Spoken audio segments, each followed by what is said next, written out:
yeah, you can bring it back now thanks to the new movies. That's why it becomes relevant. So, thank you for joining us. I'm Mike Jennings, and this is the Military Minute podcast. If you want to understand something about me, you need to understand how the movie Top Gun shaped my life. It came out this summer going into my senior year in high school. And for those of you who are Gen Z, I'm not talking about Top Gun Maverick that just came out recently. No, this is the original Tom Cruise movie from 1986.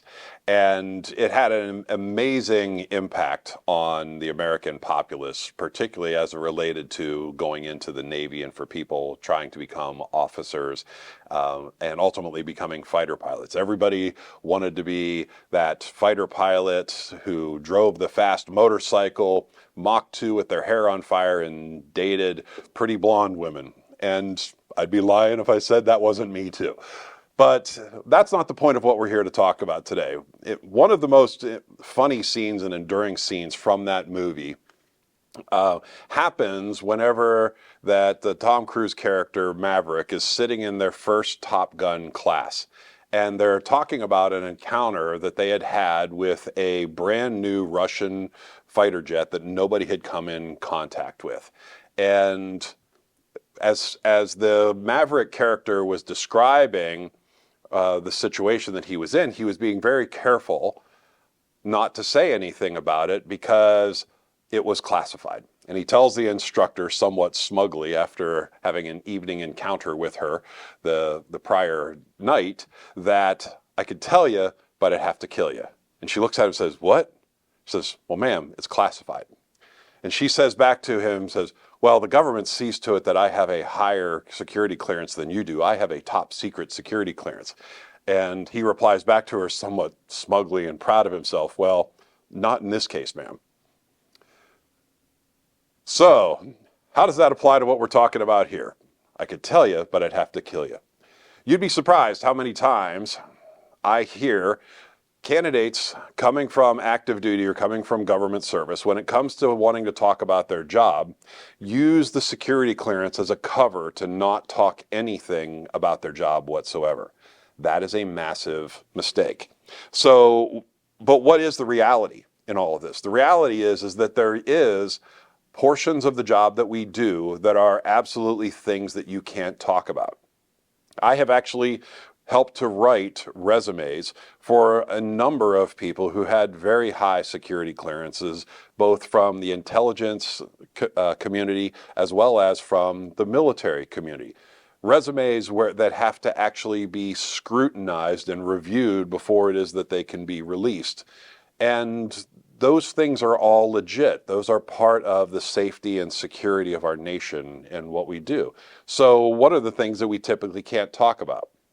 Well, we can't talk about some kinds of sources that we use to get what we need. We can't talk about some methods about how it is that we got to those.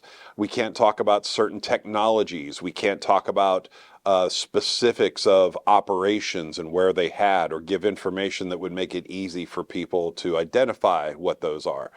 We can't talk about kinds of projects that we're working on, or relationships and negotiations. Those are all things that happen when you're in some form of federal government service that are legitimately classified. But guess what? Civilians have classified information too. They call it intellectual property. And what are the things that fall into those categories? Well, it's sources, it's methods, it's specific trade secrets that they have, it's patents, it's projects, it's relationships, it's negotiations. In the end, it's all the same kind of thing. The only difference is that it's a lot harder to get thrown in jail for some of those things related to intellectual property in the commercial space than it is compared to national security. But the concerns are still relevant on both sides. So the question is, ultimately, how do we deal with this? Well, in a lot of ways, if we use the example of technology, and because this is where it is that I have most of my experience as it relates to engineering and technician type of work, I always emphasize that in the military to civilian transition, even though you may work on rocket launchers and missile systems and things that are specifically related to defense-related activities, you're not going to see that as a general civilian working outside of defense. Nobody's out there building missile launchers for General Electric to take out United Technologies. No, they're building products that serve people's needs. But the technologies that you use to do your job are the same kinds of technologies that are used to do theirs. For example, electrons don't change their behavior because they're on a missile any more than they do that they're on a robot. Mechanics don't change at all based upon the chain gun system that you use on the Navy CWIS platform any more than the mechanical systems work on a conveyor system on a production line. They're all the same. Those things aren't classified. Even if you look at the Manhattan Project itself, the basic functions or the basic fundamentals of nuclear physics were not classified themselves. They were known and they were taught. It was actually how they were being employed as part of the Manhattan Project that made that project ultra secret. And the same is the case for you. You have a certain set of things that you have done that are part of your job that are going to qualify you for the next job. And this is one of those cases where we can talk about generalities of the specific application of your technology that you're using or the specific process that you're using. And you can tell people about the work it is that you have done in a very non-classified or a very unclassified way.